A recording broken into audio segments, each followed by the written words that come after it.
Hi friends. अब हम आ गए हैं गीता मंदिर।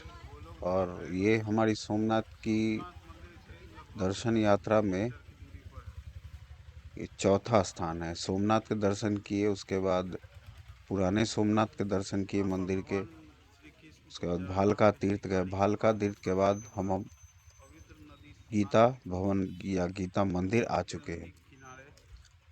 इस जगह के बारे में कहा जाता है कि जब श्री कृष्ण के पैर में बाण लगा था, तो बाण लगने के बाद वो यहाँ पर आ गए थे। और यहीं पर बहुत ज़्यादा दूरी नहीं है। और यहाँ पर आने के बाद बलदेव जी के साथ, बलदेव जी की गुफा थी यहाँ। और बलदेव जी की गुफा के पास आकर मिलते हैं, और मिलने के बाद यहीं से गोलोक की ओर प्रस्थान कर जाते हैं, यानी निज धाम की ओर चले जाते हैं। निज धाम मतलब उनका जहाँ जहाँ से आए थे वहाँ चले जाते हैं। तो ये गीता मंदिर है। आइए आपको अंदर के दर्शन करवाते हैं। और गीता मंदिर काफी सालों पुराना है।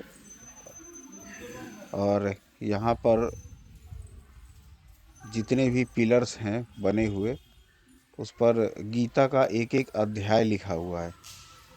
और गीता भवन अंदर से काफी खूबसूरत है।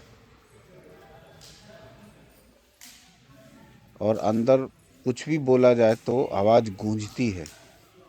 तो आइए दर्शन करते हैं गीता भवन में भगवान श्री कृष्ण के।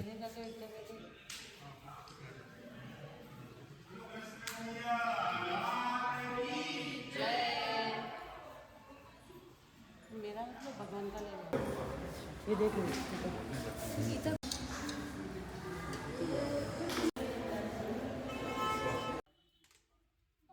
हम बाहर की ओर चलते हैं, बलदेव जी की गुफा दिखाते हैं, और जहाँ वहाँ शेषनाग के रूप में विद्यमान है।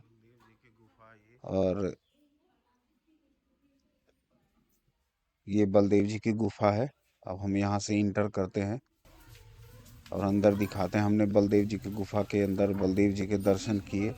इसके बाद मैं वो जगह दिखाऊंगा जहाँ से श्री कृष्ण अपना शरीर त्याग कर निज धाम की ओर गए थे, यानी अपने शरीर का त्याग किया था।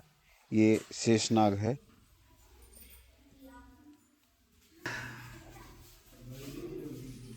बलदेव जी की गुफा है, और शेषनाग भगवान का ऊपर फोटो, और बलराम जी की चरण पादुका है।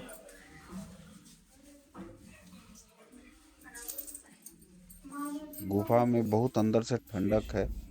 बहुत आराम लगता है यहाँ। शांति महसूस होता है।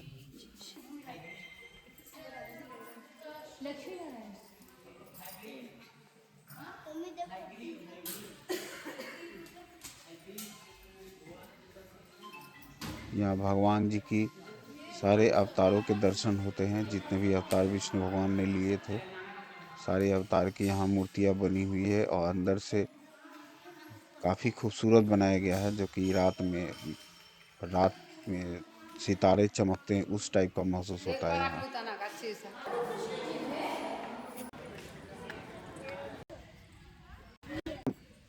गीता मंदिर काफी खूबसूरत लग रही है। बाहर से तो और भी बहुत अच्छी बनी हुई है। और यहाँ छोटे छोटे 4 मंदिर 5 मंदिर हैं, जहाँ दर्शन आप कर सकते हैं। जो अभी स्वामी नारायण के दर्शन मैंने आपको करवाया। और ये वो जगह है जहाँ पर श्री कृष्ण अपने गोलोक धाम की ओर प्रस्थान किए थे। और यहीं पर बलभद्र जी की अंत्येष्टि और श्री कृष्ण जी की अंत्येष्टि की गई थी। तो दोनों ही भगवान के राख हो गए थे। सिर्फ कृष्ण भगवान के हृदय बच गए थे। बलभद्र जी के पूरे अस्थियां राख हो चुकी थी। और श्री कृष्ण जी का हृदय यहाँ रह गया था, जो कि अभी कहा जाता है कि जगन्नाथपुरी में है। और प्रवाह किया गया था तो जगन्नाथपुरी चले गए थे। तो यही वो जगह है। और आज भी इसे बहुत अच्छी तरह से रखा गया है और काफी खूबसूरत बना गया।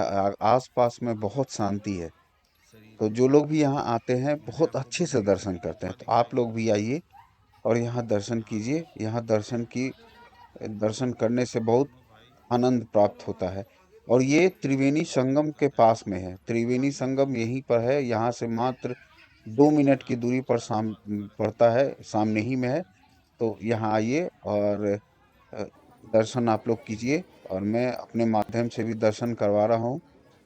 तो हमारे साथ बने रहिए, और आगे हम लोग चलते हैं बेनेश्वर महादेव, वहाँ के बारे में कुछ कहानियाँ बताएंगे आपको। अब हम आ गए हैं बेनेश्वर महादेव मंदिर। बेनेश्वर महादेव एक लड़की के नाम पर पड़ा, जो यहाँ के राजपूत शासक की बेटी थी, जिसका नाम बेनी था। और कहा जाता है कि महमूद गजनबी ने जब यहाँ आक्रमण किया, तो आक्रमण में वो राजा से जीत नहीं पाए, राजपूत शासक थे, तो उसको हराने के लिए उसकी बेटी के अपहरण की योजना बनाई। और जब वो यहाँ अपहरण करने के लिए आए, तो राजकुमारी ने इसी कमरे में अपने आप को बंद कर लिया, शिव जी से प्रार्थना की। शिव जी की बहुत बड़ी भक्त थी, और शिवलिंग दो खंड में विभाजित हो गया, और यही इसी पर समा गई।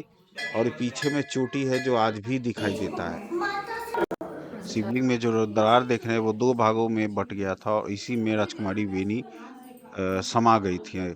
और उसकी चोटी बाहर रह गई थी। चोटी को जब पकड़ने गया, तो वो पत्थर की ओर बन गई।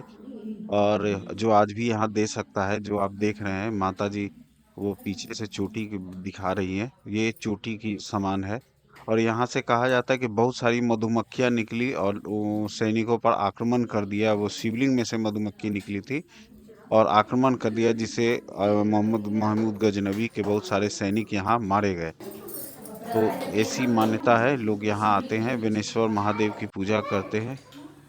तो हमारे साथ आप भी भगवान के दर्शन कर लीजिए, और नमः शिवाय का एक बार मन में ध्यान कर लीजिए। पीछे वो मोहम्मद गजनवी के सैनिक लोग पड़े थे ना, तो उसने लड़की पर वार किया था। तो ये लड़की बाबा के भक्त थी ज्यादा, तो उसने बाबा से प्रार्थना की कि बाबा आप मेरी रक्षा करना। तो शिवलिंग के अपने आप दो भाग हो गए, और अंदर से उसको ऐसा भ्रम हुआ कि मैं उसके अंदर बैठ जाऊं। तो वो लड़की थी, वो आसन लगा के बैठ गई, तो पीछे के उसके बाल रह गए हैं। तो सैनिक लोग अंदर आए, तो वो लोग कहने लगे कि इधर तो कोई दूसरा रास्ता नहीं है, तो लड़की किधर जाएंगे। तो वो लोग लड़की को ढूंढने के लिए आए, तो पीछे के साइड में बाल दिख गए। तो वो लोग बाल खींचने गए, तो बाल अपने आप अंदर जल्दी पत्थर के आकार का बन गया है।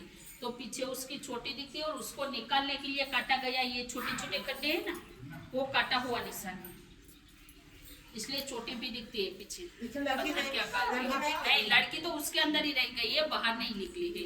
तो उसके बाल थे ना, वो पत्थर के आकार के बने हुए हैं, वो दिखते हैं पीछे छोटे का आकार। हाँ, पूरा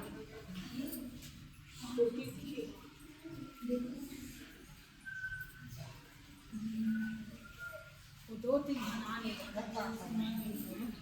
क्या हम का कर रहे हैं हम लोग। अब हमारी यहाँ की दर्शन हो चुकी है। अब हम लोग सारे फैमिली अब होटल में जाकर आराम करेंगे, और मैं आपको शाम को दिखाऊंगा।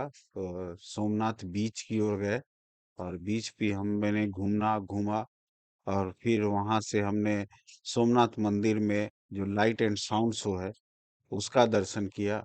उसके बारे में भी थोड़ी बहुत बताऊंगा, क्योंकि वहां पर तो कैमरा ले जाने की परमिशन नहीं थी। तो मैं उसकी कुछ कहानियां आपको बताऊंगा, तो हमारे साथ बने रहिए। हमारे चैनल को सब्सक्राइब कीजिए, और कमेंट्स जरूर कीजिए। अगर कुछ गलती हो, तो मैं उसको चेंज करने की कोशिश करूंगा करूंगा। हर हर महादेव, नमः शिवाय, जय राधे कृष्णा।